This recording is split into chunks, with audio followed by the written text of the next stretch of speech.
ازيكم يا شباب، عاملين ايه؟ يا رب تكونوا بخير. النهارده معانا فيديو هنعرف فيه ازاي نرفع رينك الار بي ام. الار بي ام يا شباب، للناس اللي ما تعرفش، ليه قنوات يوتيوب او فيسبوك او تيك توك، ده اللي بيحدد لكل 1000 مشاهد كام سنت. فمثلا انا ككيني، القناة بتاعتي دي بتجيب أعلى فيديو بيجيب 70 سنت لكل 1000 مشاهدة.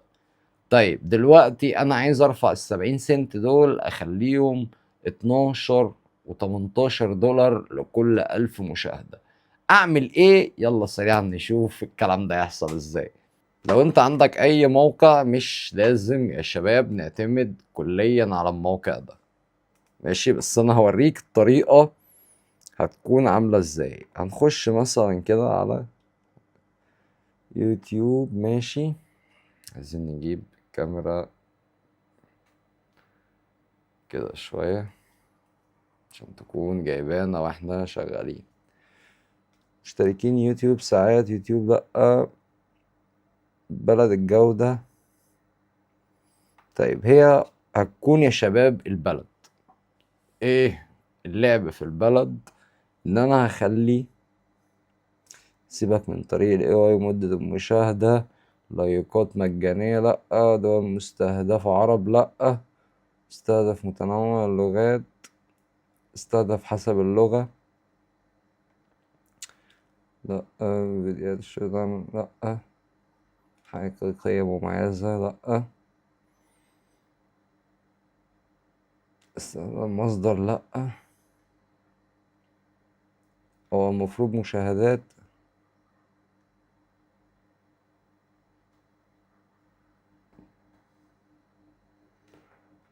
مستهدف، ماشي، مستهدفة في الأول. بس يا شباب أنا حابب أقول لكم إحنا هنشحن إزاي لو هتستخدموا يعني البرنامج ده. أنا معايا هنا دولار و20 سنت. طب أنت هتشحن بالدولار؟ لأ خالص، مش هشحن بالدولار. أمال إيه اللي هيحصل؟ اللي هيحصل هننزل كده، هنخش على إضافة رصيد، تمام؟ فهنروح هنا كده هنقول له إيه؟ أنا عن نفسي بشحن محافظ إلكترونية وأكترنا بيشحن محافظ إلكترونية، تمام؟ فهدخل المبلغ اللي أنا أكون عايزه هنا، فلنعتبر مثلا 20 دولار.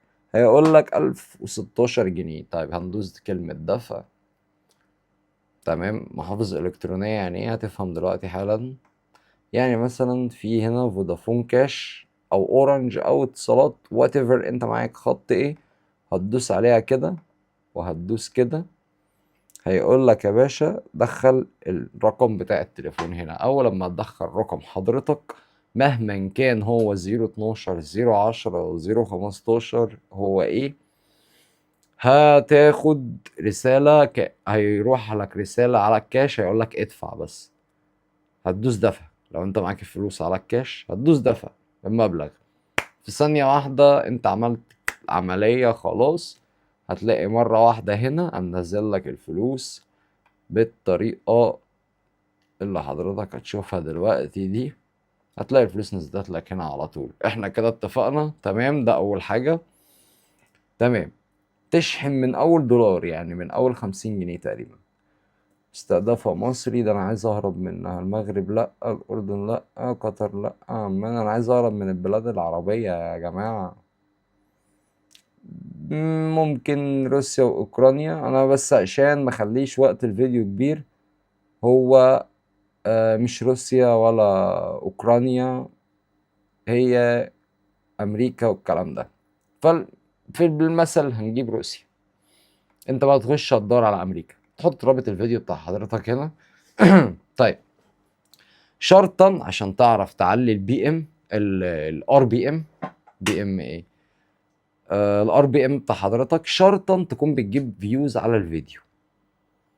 يعني الفيديوهات بتاعت حضرتك تكون بتجيب فيوز وفيوز محترمة، مش تجيب لي 1002 وتقول لي ايه انا عايز اعلي الار بي ام. لا، مش هتعرف. لازم على الاقل، على الاقل تجيب مثلا 10,000. ليه 10000؟ هقول لك دلوقتي حاجه عشان انت نفسك ما تزعلش. انت ممكن تجيبها من اول 1000 عادي، بس عشان انت نفسك ما تزعلش الكميه مثلا هنقول له ايه؟ 100. بصوا بقد ايه يا شباب، بس انا مش عايز 100، انا عايز 1000. ال1000 بكام؟ ب2 دولار وي، نفس ال2 دولار ونص، نفس بالظبط اليو اس اي الاجانب. طيب ممكن نحسب 2 دولار ونص بكام؟ سوري،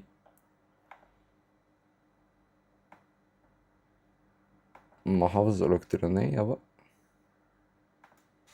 تمام، اكسلنت يا عم، قول 3. 152 جنيه. تمام، يعني اللي انت هتعمله ده قول ب120 110 جنيه. طيب ايه افادة ان انا اجيب ال1000 دول؟ لو حضرتك بتجيب 10000، لما هتجيب ال1000 دول في الاوائل، تمام، هو مش هينزل لك ال1000 مرة واحدة لان هي مجربة، انا مجربة. تمام، هتنزل لك عبارة عن ايه بالظبط؟ هقول لحضرتك دلوقتي. هتنزل لك عبارة عن آه حتت 15 20 30 لحد ما اليوم يخلص. مش هتلاقيها بوم مرة واحدة، ده غلط. اللينك اللي يعمل كده ده مش صح خالص، فاهمني؟ فاللينك ده محترم، المنصة دي سوري محترمة، بتجيب لينكات محترمة، لأن مش هي اللي عاملاها طبعا، هما بيشتروا من بره. هي غالية شوية بس بتجيب لينكات فعالة ومحترمة الصراحة. طيب احنا ضفنا ال1000 دول، ولو جبت عليهم 10000 ايه اللي بيحصل؟ طيب اقول لحضرتك، احنا جبنا ال1000 دول، فهو اول حاجه يقراها ايه؟ اوكرانيا. فهمت حاجه؟ الRPM بتاع الفيديو راح عندك بقى اوكرانيا في الاول، فتاخد لك مثلا بتاع 9 دولار. فاول 1000 هيجوا غير دول، يعني اوكرانيا مش هتحسب، ممكن تتحسب وممكن لا، على حسب تجربتي. ساعات اول 1000 ما بتاثرش، بيكون لسه الRP بيترفع. تمام، ساعات باخد ال1000 وساعات لا، يعني أول 1000 بتوع أوكرانيا دول فوتهم.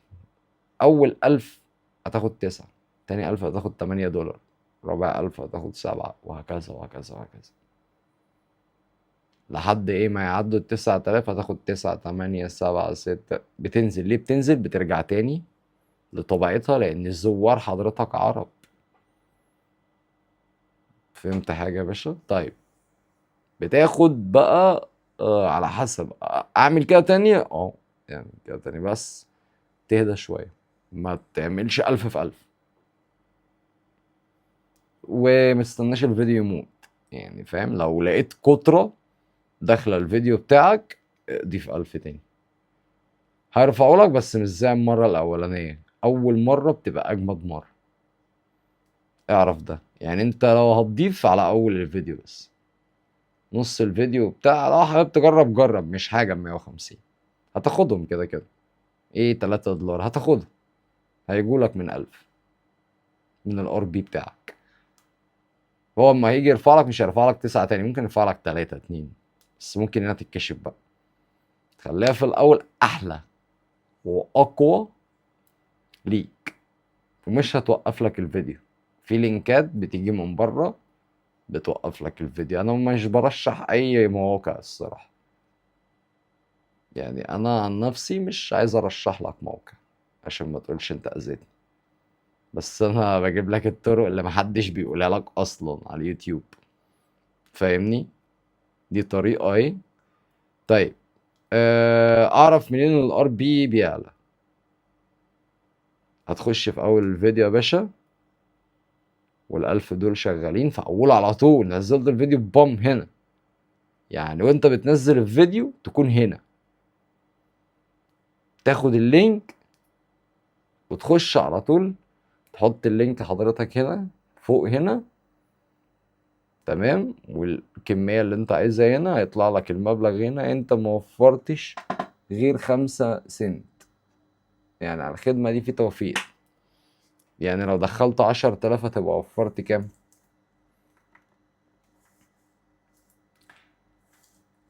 تلات، نقول 8,000. ازاي؟ ده 1000، 10,000 هتوفر لك نص دولار، بس هتصرف 25. 10,000 دول لو ضفتهم انت على الأقل يكون بيخش لك 100. لازم يخش لك 100، 100,000، 150. ليه؟ عشان ما تتكشفش، يكونوا وسطهم، يرفعوا لك بس في الأول، وبعد كده إيه، يجيب لك الموضوع. طيب حلو. هل ده بس الطريقة الوحيدة اللي أرفع بيها الار بي؟ لا، في طريقة تاني أقول لحضرتك عليها، بس ما ينفعش تعمل الطريقتين مع بعض. يعني أرجوك أرجوك أرجوك تعمل واحدة كبيرة وكل فين وفين، مش على طول، عشان ما تأذيش قناتك، لأن اللينكات دي عامة بتأذي القناة. أنا بفهمك، بقول لك اللي مستخبي عشان غيري ما يقولهولكش بطريقة حلوة، فتقوم رايح عامله. هي أنا لقيت السر. طب فاهمني؟ أنا بقولهولك وبحذرك منه، بقول لك إن اللينكات دي مش كويسة. اللي بيحصل للتشانل دلوقتي، في الجوريزم قاعد، كمبيوتر يعني بي سي، قاعد متابع القناة بتاعت حضرتك. ده مش موظف اللي بيتابعك. امتى بقى موظف بيتابعك؟ هقول لك كل حاجة دلوقتي. الالجوريزم ده لما بيتابع حضرتك بيشوف مهنته، بيشوف الفيديوهات اللي بتنزل بتاعتك. انت بتنزل فيديوهات ايه؟ هل فيها حاجة وحشة؟ هل فيها حاجة مسيئة؟ هل فيها مش عارف ايه؟ بام، بيقوم ايه، وقف لك الدنيا ثواني كده لحد اما يودي الفيديو لمين؟ لأي حد شغال. بيكونوا شغالين من بيوتهم على فكرة، موظفين دول. لأن أنا كنت عايز أشتغل قبل كده في يوتيوب، وشفت وعرفت الدنيا ماشية ازاي، بس شغلانة صعبة جدا، وصعب شوية إن هم يقبلوا حد من بره أمريكا. يعني قليل قليل جدا، لأن هم عايزين خبرة وحاجات والكلام ده. انا كنت هقدم في ايه؟ كنت هقدم في خبرتي في اللي هي زي ما بتكون مثلا المشاكل بتاعت اليوتيوب، مش الدعم، حاجة تاني. المهم يعني، احنا كنا بنتكلم هنا ليه اللينك بيتقري؟ علشان الالجوريزم دوت اي حاجة بتيجي من بره مصادر اليوتيوب بيصنفها. قناة حضرتك بتتصنف اول باول. طب يعني ايه بتتصنف؟ يعني اجزاء يا باشا. يعني هو وداها لكام نفر، تمام؟ والكمبيوتر احسن من الشخص في الحتة دي كتير جدا، وما دخل اي اي بقى احسن واحسن واحسن واحسن من الشخص في الحتة دي. بيصنفها. هو قناتك جايب كام نفر من على اليوتيوب؟ الفيديوز بتاعك قد كده. طيب انا جبت حد من بره منين؟ اللينك ده كان فين واترمى فين؟ متظهرش عندك؟ بتظهر. جبت حد مثلا من الواتساب، هيقول لك ده جاي عن طريق الواتساب، هو بيعرفك ان هو عارف. جه من عن طريق الفيسبوك، هو بيعرفك ان هو عارف، بيوريك في الاحصائيات ان ده جه من على طريق الفيسبوك كده. ده ما بالك بقى عنده هو شايف ايه؟ شايف اكتر منك بكتير، بس الوحش ما بيوريهولكش. ده كويس بالنسبة له، هو بيوريك الكويس فقط، الوحش ما بيرضاش يوريهولك. ليه؟ عشان تعمله تاني وتغلط وتتمنع، او تاخد مخالفة، او تاخد تحذير، او هو حاطط لك شروط وبنود انت المفروض بتخش تقراها قبل ما بتشتغل كيوتيوبر. كلمة يوتيوبر مش سهلة، واكيد حضراتكم عارفين بحاجة زي كده. طيب هنخش على الطريقة التانية.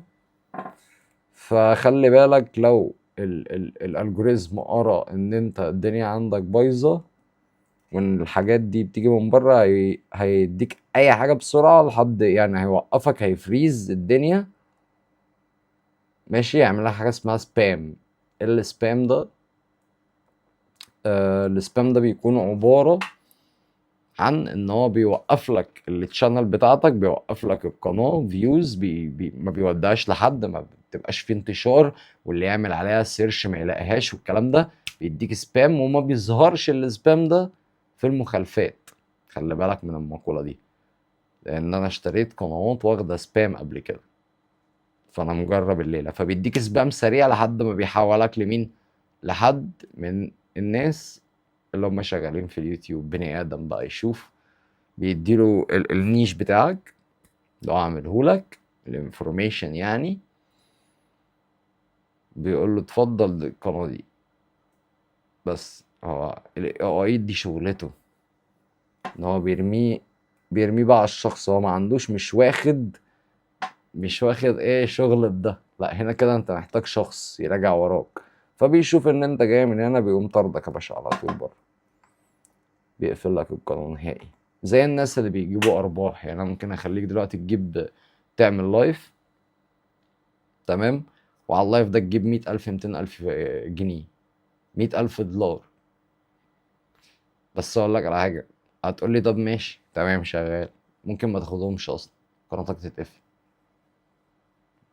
فاهمني؟ يعني معظم اللي عملوا الكلام ده قنواتهم لازم يتعمل بعقل، ولازم يتعمل مع شخصية بص قلبها ميت، تعرف ان قناتها دي رايحة رايحة. لان حتى بعدها بفترة يكتشفوا ان انت عملت ده، لان انت بتطلع لايف وبتدوس هنا بتدخل ناس اجانب وبتاع. انا مش عايز اوريك القصة عشان ما تقولش بس ان انا طالع اذيك في الفيديو ده توتال يعني. بس فبتعلي الكلام ده، تقول لك انا هاخد 40%، هاخد 30%، وبيعملها لك. ما بتلاقيش ناس بتقول لك كده، تقول لك طب ابعت لي اللينك بتاع القناة بتاعك وهنضيف لك الارباح دي وهنعمل، بس اطلع لايف ومالكش دعوة. اللايف مدته قد ايه؟ ساعة. بتلاقي ناس على اللايف ده فلوس كتير اوي اوي اوي. ازاي؟ ده انا ما اتكلمتش كلمة انجليش وفي كومنت انجليش وبتاع. ازاي؟ ما يخصكش، كل ده لينكات بوتات. فهو ياخد منك 40%. ازاي؟ انت مفكر ان انت تضحك عليه مش هتدوم له؟ لا، ما هو بيكون في وسيط في العملية دي. يعني الموضوع مش سهل زي ما حضرتك فاكر. الوسيط ده شغلانته ان هو ياخد منك فلوس قبل ما الشغل يبتدي، عشان يضمن للشخص التاني انك حتى لو قناتك اتقفلت ان الشخص التاني ده بيبقى دافع فلوس. بس هو ما بيقولكش ان انا دافع فلوس، بيقولك ان انا بقى ما جابتنيش ولادة. انت فاهمني؟ هو دافع، هو بوتات وحوار ابن لذينه. وناس كتيرة بتتصارح وبتقولك نسبة فقدان القناة 60%، يعني ناحية 95% أو 90%. لأن بعدها بفترة بيكتشفوا، بس هو عايز منك مصلحة. طب ما هو يعملها لك ليه؟ طب ما هو كان عمل قناة وعملها لنفسه وجاب الفلوس لنفسه، أحسن لما يجيب لك أنت 100,000 دولار ياخد منك 40,000، أو هيجيب لك مثلا 100,000 جنيه ياخد منك 40,000 جنيه. ما كان جابهم لنفسه يا باشا. لا بس قناة حضرتك بقى لها مدة وفترة شغالة كويس، فانت بتشتغل وبتعمل شغل ومتشاف، والقناة عالرايق قوي، ومش موجودة، مش موجودة غير اسمه ايه يا فندم، يعني ما راحتش لوكيل من الوكلاء وما حصلهاش مشاكل وما حصلهاش طلب مراجعة وانذارات والكلام ده. فانت قناتك نضيفة وبتتشاف، مش هيخشوا اول لما اللايف يحصل. فاهم؟ لكن القنوات الجديدة لما يخش لايف وانت قبضت كام مرة، هيسألك الأسئلة دي بقى لما تبتدوا ايه الشغل. انت قبضت كام مرة من جوجل ادسنس، وبالك قد ايه القناة دي، وهيسألك كل الأسئلة بقى دي. بتجيب فيوز قد ايه لما بتنزل، عشان هو يطمن من ناحية الالجوريزم ان هو عايز فلوس برضه. هو مش عايز يطمن عليك، هو عايز يطمن ان الشهر يعدي علشان الفلوس تنزل ادسنس وتتحسب، لان خلي بالك ممكن الفلوس تنزل مره واحده ما تاخدهاش، ادسنس نفسه يقفل. فاهمني؟ طيب، ايه اللي انت كنت بتقول عليه تاني؟ احنا كنا بنقول على ايه؟ انا مش فاكر. اكيد حاجة تخص يوتيوب مباشر، خدمة رئيسة كمية، لأ.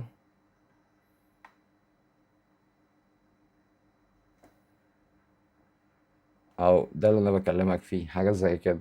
يوتيوب بس مباشر الكمية، مشاهدات يوتيوب لايف اهو. مدة البقاء 30 دقيقة، بس هي ما بتتعملش بالطريقة دي، يعني بتتعمل يو اس اي، فهتلاقيها اغلى، ممكن تلاقيها 15. خدمة جديدة سريعة، مدة البقاء 3 ساعات. لا طب هي فين الساعة؟ البقاء ساعتين، البقاء ساعة. $5 للوقت، الكمية في الساعة. طب ما تيجي تشوف. لا تضع أكثر من طلب لنفس الروبوت بنفس الوقت لينتهي. ماشي ماشي ماشي، يعني جدا الكمية التي سوف تقوم بطلبها ستصلك كاملة، مثل إذا قمت بطلب 1000 فإنك ستحصل على 1000 مشاهدة على اللايف. مدة البقاء اللايف 60 دقيقة. طيب قلنا 10,000 ب51 دولار. يا خبر أبيض، مفيش أي خصم. مم. طب ما نحسب كده، 51 دي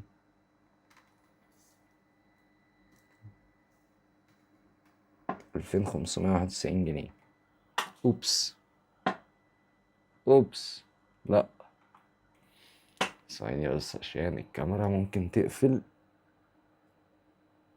تمام جدا، سوري يا شباب. بس يعني موضوع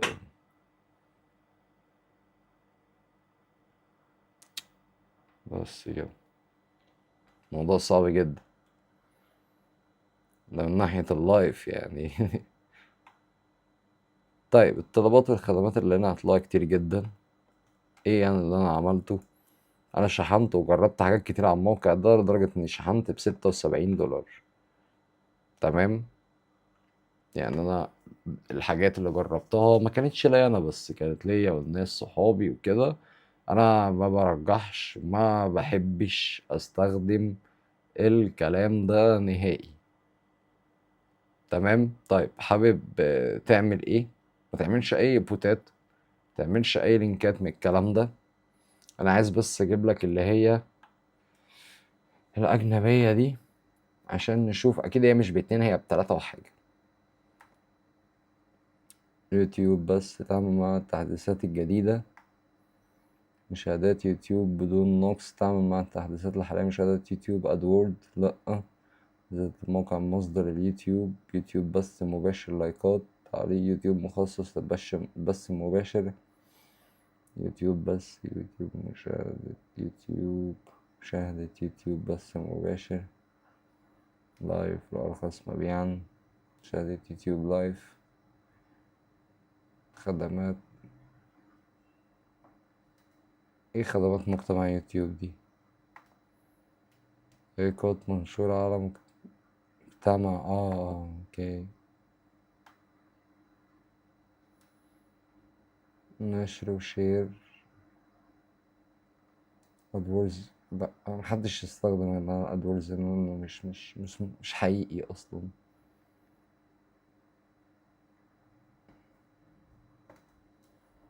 يعني ايه بقى متنوعة؟ تركيا والمانيا. بص المانيا بكام؟ المانيا ب7 دولار. يبقى الار بي ام بتاعها في حتة 9. في خانة الرابط، ضع الرابط، وهكذا. انتوا فاهمين يعني ايه الألف ب7 دولار؟ 7 دولار مفيش خصم عليها.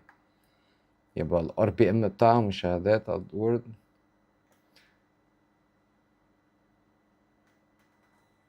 بس ده عشان ادورد، يعني ده اعلانات. مش لينكد، يعني هو تقريبا هيعمل لك اعلان بس ازاي يحدد لك الكمية يعني تشوفك؟ ده الاعلان ده لما بيتعمل بيكون حاجة تانية خالص، انت بتدفع وعلى حسب الاعلان بيقعد قد ايه، مش بيجيب كام. انا مستغرب اللينكات دي برضو بيبقى فيها لعب. طب ما اللي يعمل الاعلان يعمله من على بس يستهدف الدولة ازاي؟ ما لازم يبقى عامل بلغتها، ولازم القناة تبقى مترشحة لهناك. انت فاهم اللعبة عاملة ازاي؟ شفت الخوف من ايه بقى؟ او الخوف فين؟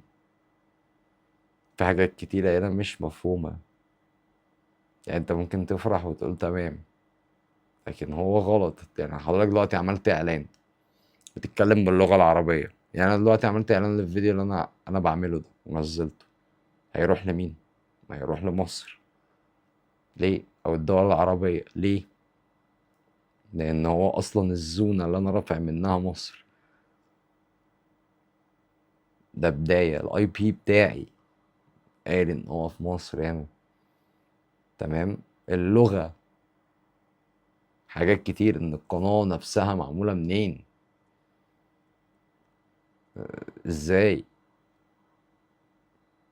لما يجي هنا يحدد لك يقول لك انا هجيب لك 1000، فاحنا دوسنا الكمية 1000، يجي يقول لك انا هجيب لك 1000 ومن بره. دي اول حاجة. طيب والألف دي ازاي؟ يعني حضرتك عملت اعلان دلوقتي، فالاعلان ده بينزل، يا اللي بيخش عليه بيخش، ما بيخشش خلاص. لكن قال لك 1000. يعني لما بتيجي تنزل الاعلان، ممكن انا في الفيسبوك احدد زونة، مش عارف اليوتيوب زيه يحدد زونة ولا لا، ان هي تترمي تركيا. بس برضه حتى لو حدد زونة، الألف دي نجيبها نبقى ضامنينهم ازاي ان في ألف هيخشوا؟ حاجة غريبة ومريبة بجد. لا، في حاجات بشوفها الأيام دي. ماشي ماشي اوكي نكمل.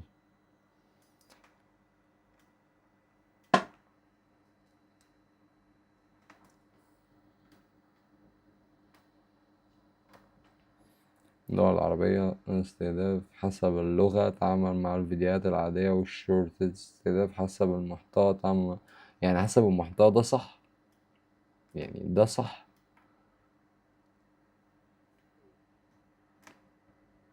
مثلا 1000 بكام؟ 3. لا.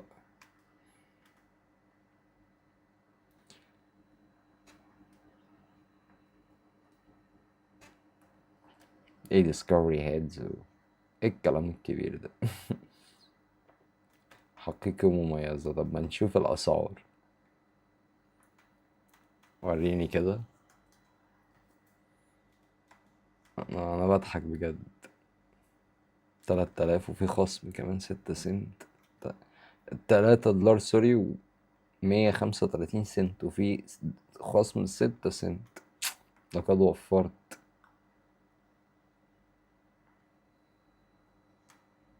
هي حركة صايعة وحلوة اللي هو عملوها دي، لقد وفرت. مش عارف الصراحة يعني. أنا وريتك إن الار بي زي ما حضراتكم كده شفتوا الار بي ام، والدنيا بتكون عاملة ازاي. تمام. ايه اللي ناقص تاني؟ ما تعملش اكتر من ال1000. اكتر من ال1000 صدقني الدنيا معاك هتبقى بايظة خالص. ممكن قناتك تاخد بام لو اخدته بعيد عنك يعني. انت مالكش نزول تاني اليوتيوب. ركز في المعلومة دي كويس. يعني ايه مالكش نزول؟ يعني ولا صوتك ولا وشك لو نزلوا اليوتيوب تاني، اليوتيوب مش هيفعلك القناة. وأي قناة حتى لو اشتريتها مفعلة ونزلت عليها، صدقني بجد مش بهزر، لأن أنت عامل مشكلة كبيرة وملكش نزول. شوف الكلام ده في السياسات كويس جدا. في ناس قنواتها بتتقفل، يعني بيصعبوا عليا بجد، مبيعرفوش ينزلوا. عارف يعني إيه؟ مثلا ممكن حد يكون شغال بقاله 9 سنين ولا 8 سنين قناته يحصل لها كده، بتاعت ربنا الصراحة. يعني ربنا يكون في عون اللي يحصل معاك الكلام ده، ويكون شغله الأساسي ويكون دنيته لأ حرام. فأنت ما تضيعش نفسك بإيدك، ده اللي أنا عايز أقولهولك، عايز أقولهولك بصراحة.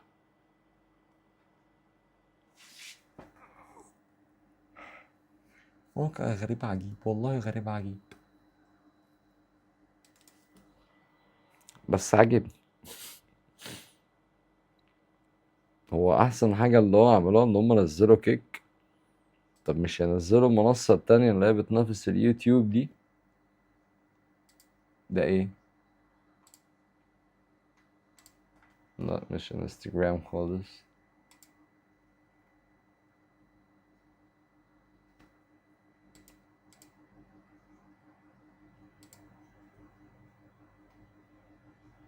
مم. طيب حلو جدا.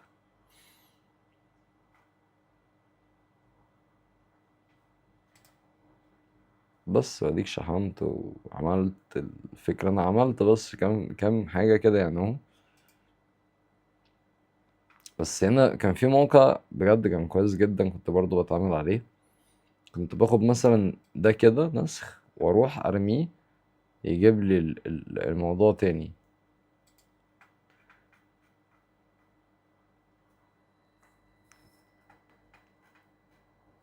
يعني يفتح لي اللينك ده تاني. ساعات باجي افتح اللينك ده كده ما بيفتحش اصلا. دي الطلبات يا جماعة اللي انا عاملها دي كلها، ده انا لغيته. فاهمني، مكتمل بس انا عامل حاجات يعني مش بأرقام. يعني كل اللي صرفته 76 دولار زي ما انتوا شفتوا كده، مش رقم يعني يحتسب.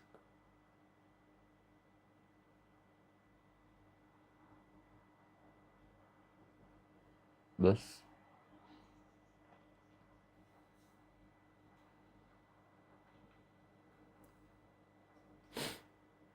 اوكي. افتكرت نجيبها منين.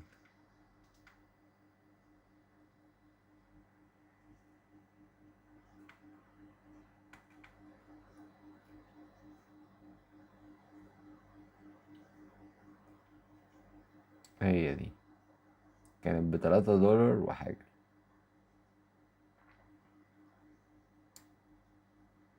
ضمان 180 يوم. اوبس، جامد ده. طيب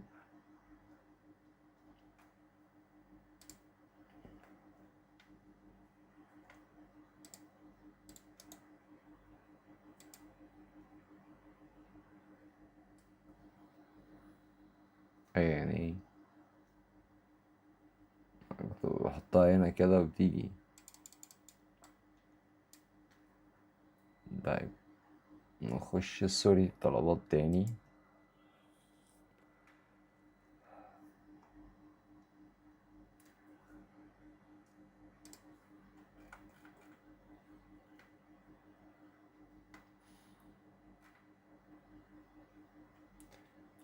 نجيب دي كده بس، الرقم ده بس.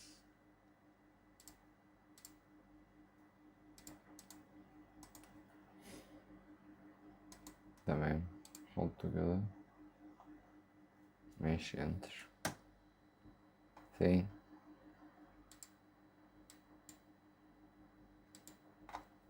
اي انت، ولا ده ولا ده نافع.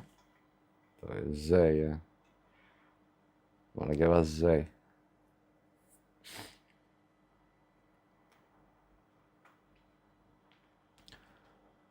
حول الله يا رب.